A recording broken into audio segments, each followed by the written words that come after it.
હાલો કા નથી કરતા ન્યા કેમ મર્યાદા 22-24 હજારની ઈ કોણે નક્કી કરી લીધી? હું કામ કરી લીધી? પોઝિટિવ એટીટ્યુડ આને કહેવાય? ₹1,00,000 નુકસાની ગઈ તમે 25,000 આપવાની વાત કરો, પોઝિટિવ કહેવાય? પણ હવે છૂટકો નથી, કારણ કે અમે તો મત દઈ દીધા લોકોએ, તો ક્યાં જાય હવે? જે ગણો તો કુદરતે રૂઠો ને તમે રૂઠા તો રૂઠા, ઓર ક્યાં? એટલે આમ તમારી જાણ ખાતર કોઈ તરફથી ભાજપ કોંગ્રેસ તો ખેર કે વિપક્ષમાં છે, આપણે એની ઉપર બહુ લાદી ન દઈએ. હું જે વાત પંજાબથી માંડીને કોંગ્રેસની કહું છું, કર્ણાટકની સરકારની, એ હું જરાક અતિરેક વાળી વાત કરું છું ને ઓવર ઓલી રીતે વાત કરું છું કે ભાઈ ઠીક છે, તમારી ફરજ ભલે નથી, મત તો લેવાશે કે નહીં. તો જો તમે એમ કહો છો કે ભાઈ બીજા રાજ્યની સરકાર બીજા રાજ્યને મદદ ન કરી શકે, તો કેજરીવાલના શું કામ? તો ગોપાલ નતા? તો કેજરીવાલ પંજાબના ભાઈ મુખ્યમંત્રીને શું કામ બોલ્યા હતા? તમારે લઈ લેવું, ન્યા સીમાડા નથી નડતા, દેવામાં ડખો. તો કઈ મૂર્ખ છે લોકો? આમ આદમી પાર્ટી હોનાની બધી વાત સાચી, બધી વાતો કરે, પણ કાંઈક પાવલું પરખાવ્યું હોત તો એના માટે થઈને સંજીવની સાબિત થાત, એમ કઉ છું. અને ખેડૂત એમ લાગત કે આપણે જે 50,000 માણસ ભેગા થઈને આખો દાડો પાડ્યો, પણ ખેર કાંઈ વાંધો નહીં, ફૂલની પાંખડી દીધું તો ખરું. અને વિપક્ષોની એટલી બધી ભારતીય જનતા પાર્ટીને મોઢું બતાવવા જેવું ન રહે જો આવી વ્યવસ્થા કરી હોત તો. પણ ખાલી ગાળાગાળી કરીને નીકળી ગયા. તો ગાળાગાળી કરે, હું ટાટા બિરલાની ઈર્ષા કરું તો ટાટા બિરલા થઈ જાવ કોઈ દી? ઈર્ષા કરે શું થાય? તમારે તમારી લીટી લાંબી કરવી જોઈએ ને.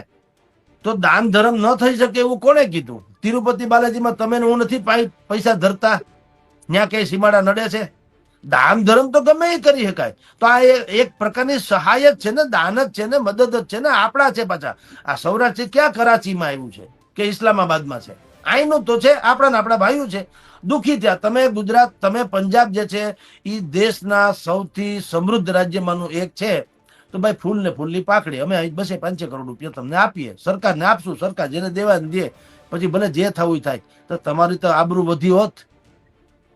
પણ ખાલી ત્યાંથી તમે હેલિકોપ્ટર લઈને આવો અને ચાર્ટર પ્લેનમાં આવો, એ ખર્ચો કેવો છે?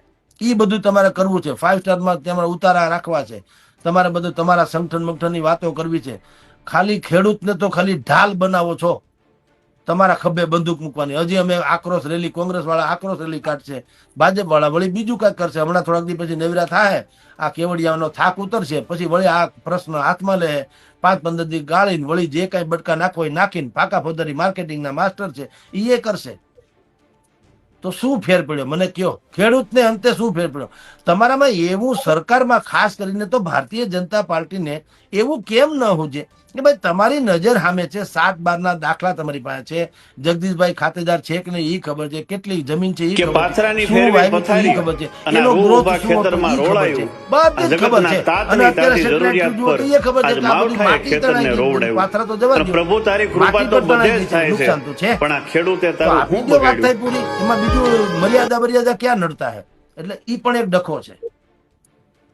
અને બીજો એક પૂર્વિનભાઈ ડખો જે છે, ખેડૂતોમાં એક ખોટી ભ્રમણા છે. જુઓ, બધું હોઈશો એમ ન ચાલે. ખેડૂતોમાં મોટા ભાગના મેં કેટલાય છાપા રિપોર્ટ સાંભળ્યા છે, જુનાગઢ, માણાવદર ઇત્યાદિ, કે ભાઈ સર્વે બર્વેનું નિંડક પડતું મૂકો, તમે પૈસા આપી દો. ભાઈ એમ કઈ હાવ સરકારને કંઈક ચોપડે જમા ઉધાર તો કરવું કે નહીં? એમ કઈ દાતારી કઈ એમ ન હાલે ને. એટલે સર્વે તો કરવું જ પડે સાહેબ, એમાં છૂટકો નથી. પણ બધું તાત્કાલિક અને સાચું થવું જોઈએ, બસ આટલી વાત સાચી છે. તમારી જાણ ખાતર બધી જ જગ્યાએ આપણે બધા ગામ સરકારને આંગળી ચીંધીએ, પણ આપણી સામે 3 આંગળી ચીંધાય એવી હાલત છે. જે લોકોના ખેતરમાં અત્યારે ઘઉં ઉગી ગયા ને એમ કે અમને મગફળીનું નુકસાન